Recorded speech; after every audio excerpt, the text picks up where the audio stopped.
Hey guys, welcome back to the Wellham's World YouTube channel, and today we are doing another tier list, another Pokemon tier list, and it's another sort of tier list looking at one of the gimmicks from one of the regions.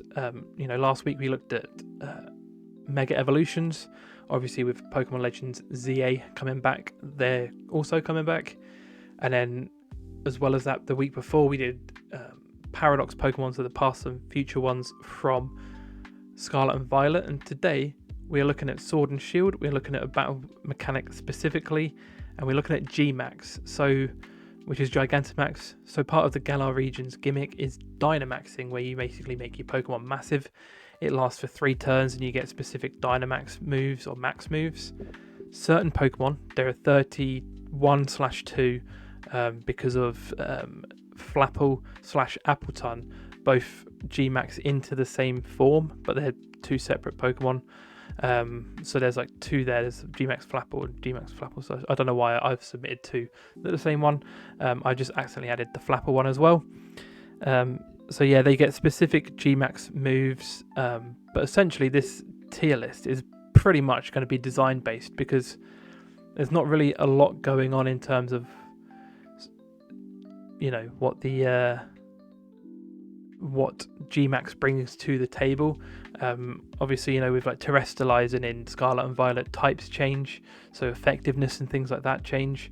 But in Gmaxes, you get the form changes, so they still become massive, but their actual form and design itself changes for the Pokemon. So obviously, when you get Dynamax Pokemon, they just become bigger versions of the normal Pokemon, whereas Gmax, their form changes in some way.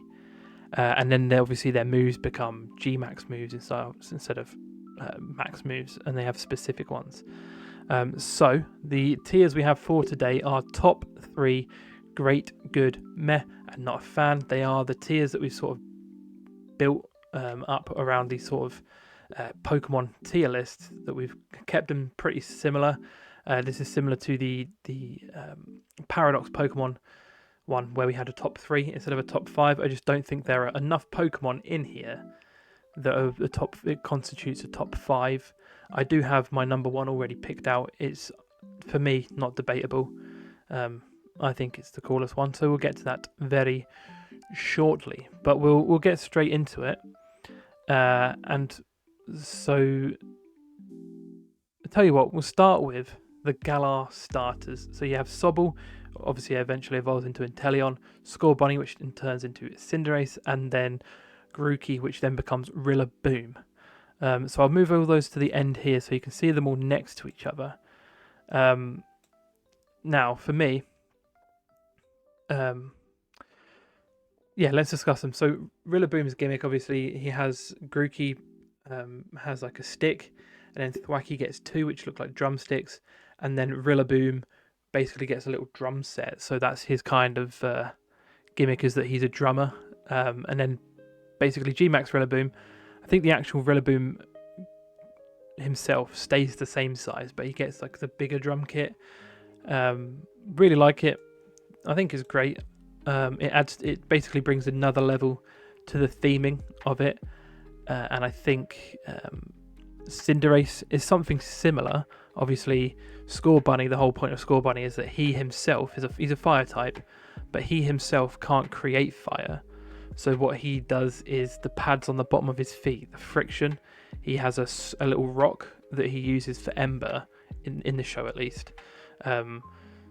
Basically, the friction on the bottom of the pads of his feet causes that stone to spark, and he kicks it. And then obviously Cinderace is sort of like an athlete, like a football player, like a soccer player, football player, depending on where you are in the world. And the Gmax form, essentially, Cinderace is the same size as usual, roughly, gets longer ears, but the fireball just becomes massive and he like stands on it, which again, dope, very cool. Very cool indeed. Now this is going to be straight off the rip a top 3. So Inteleon's kind of, from Sobble to Inteleon, he becomes a spy. He's a sniper Pokemon. He learns Snipe Shot, does some pretty serious damage. And his Gmax form is his tail. As you can see, he's on top of a fucking sniper tower, and his tail becomes the tower, and he perches on his tail as a sniper's nest. And for me, that's just really, really cool. I absolutely love it. It's not the number one spot. We'll get to number one, but certainly top three. I think it's really, really cool. The next one we'll go for, we'll just look through Orbeetle. So regular Orbeetle evolves from Dottler initially, and it becomes sort of like Orbeetle is like a UFO type inspired design, psychic bug. And with the Gmax form, they go all in with the actual UFO theming, and it looks like a proper UFO. And I again really love it. I think it's great. Solid design. Phenomenal stuff. You know what? I think, to be fair, I'll throw it out there now. This is going to be relatively top heavy. There's not many that I'm not a fan of, if any, and there's not many that I think are meh. I think they're all at least good, except for a couple. There are a couple that I'm not huge on, and I'll explain why when we get to them. Alcremie, not really a fan of the Pokemon itself, but the Gmax form I really, really like. So the top part of Alcremie is the actual Pokemon, the Gmax form at least, and the rest of it becomes this like huge tiered layered cake. Very, very cool. I like it a lot. I think it's great. So that's why it's going in great. And we'll continue on with the theming of. Actually, you know what? I am going to. I'll get a not a fan out of the way. How about we do that? So Gmax Copperaja is probably the one that I'm going in not a fan. Now, essentially, it goes from being Copperaja, which is like an elephant, and it's now on 2 feet with the tiniest little dumpy arms. It looks like a blooming Minecraft character, like with its arms where they are, and it's like pretty square, and then its trunk becomes this really long, like almost like shovel or scoop. Just doesn't do it for me at all. Just not a fan of that design particularly. And we'll look at a couple of mez. We'll get the mez out of the way. So Gmax Eevee just becomes a bigger. It's basically a Dynamax Eevee, but the fur on it is like fluffier. And I'm going to go for Gmax Meowth, which just gets longer. Not huge on that design. It kind of looks like my nan back in the day had a draft excluder, which if you don't know what that is what you put under the gap in a door to stop like a draft coming through, essentially. So it excludes the draft. I don't know if that's a thing that younger generations are actually aware of, to be fair, but that's what they are. And she had a cat one that went across the bottom of a door to stop the draft, and that's what it looks like. Can't not see that. So that's why he's going in there. And in order to avoid getting flamed, I'm going to put Gmax Pikachu in good. It's just chunky, but I like the design addition on the tail. It's like just massive and huge. Like the tail becomes a massive like lightning bolt, essentially. Just a big fan of that specific part of the design, but he just becomes a big chunky cutie. And I know obviously he's called Chunkachu. People of in the fan space have coined him as Chunkachu or Chonkachu, and that's what they call him. But that's yeah. I would put Gmax Centiskorch in great, but Kabu, the fire type gym leader, his Centiskorch did my fucking head in, both on stream and when I played it on my own. So I'm not putting him in great because screw that guy. But Centiskorch basically becomes massive and very long, very, very long, becomes like a millipede almost. I rate it, I like it, I think it's good. Nothing beyond that though. Who else do we have? Duraludon, again. You know what, fuck it. He becomes a big old skyscraper building, and it's inspired by the tower that you see in the Rose. Is it called the Rose Tower? It's where you fight, where President Rose tells you about the darkest day. It's kind of inspired by that design of that tower, slash I guess sort of like French architecture as well a little bit. It looks almost like, but essentially, well, obviously the inspiration behind Galar is the UK, and Duraludon's Gmax form looks a little bit like the Shard, which is a building in London, which I think is pretty cool. And I'm going to swiftly move on to another great.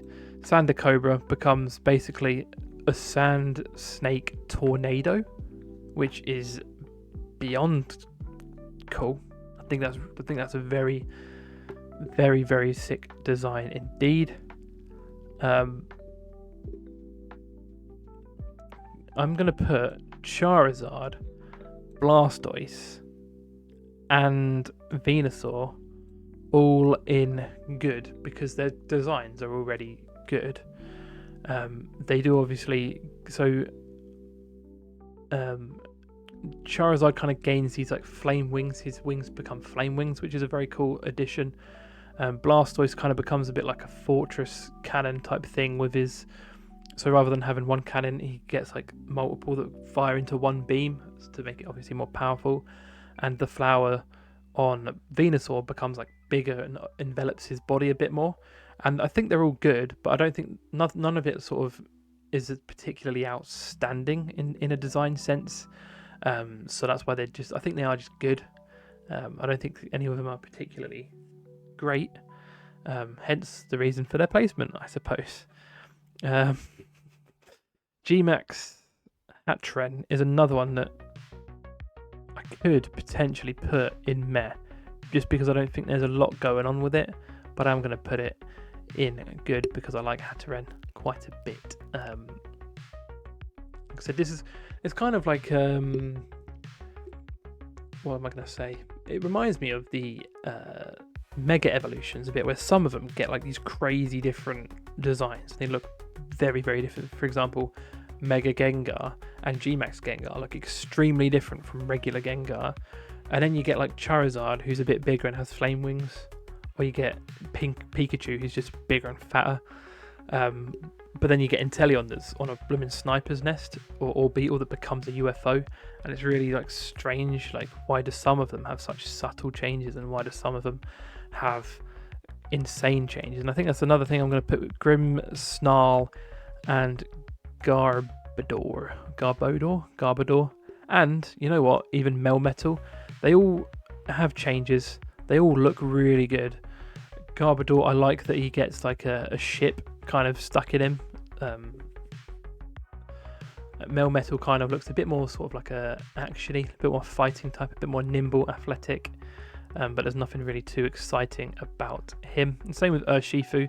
I can't put Gmax Urshifu in anywhere other than good because his design anyway is good. Urshifu is a really badass designed Pokemon.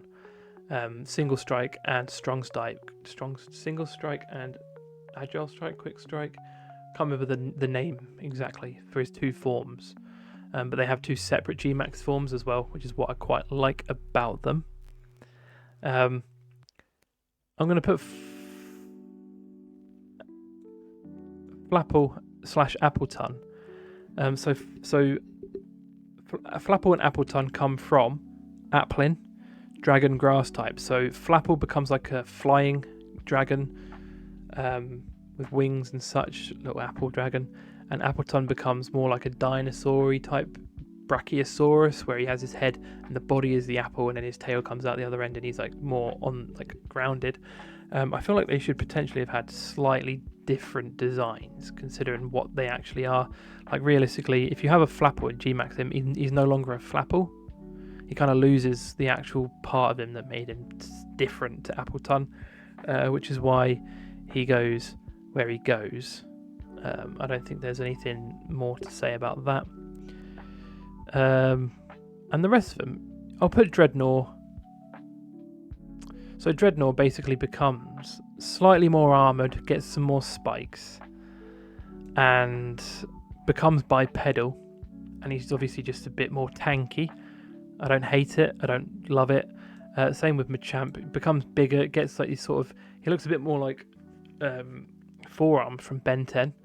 Obviously, I know Machamp obviously has 4 arms anyway, but like the sort of different coloration in like the yellow, it doesn't really add much for me. I just think obviously Machamp's good anyway. And I think the rest of them, I'm going to put in at least great. So this great category is going to start filling up left, right, and centre. Lapras can go near the bottom, becomes bigger, gets like this icy sort of wind around it. Looks almost like sheet music around its body. Very cool. Toxtricity becomes far bigger, goes onto all fours, and has like a electrical pylon coming out of his back. That's really, really cool. Kingler, I'm going to put a bit higher. He basically becomes massive, obviously. And he gets like this huge beard, like a Zeus type beard, and I just think that's a very cool design. Another thing that sold me about Mega Alakazam last week on that tier list was the beard. So maybe that's the way to my heart in terms of Pokemon design. Just give everyone a big beard. Corviknight, one of my favourite. So, you know, you get the early root bird type Pokemons like your Pidgeots and your Pidovs and your Corviknights. I think he's my favourite of them, the early root bird Pokemon, and his Mega's just really cool. I like the red; it just cuts through.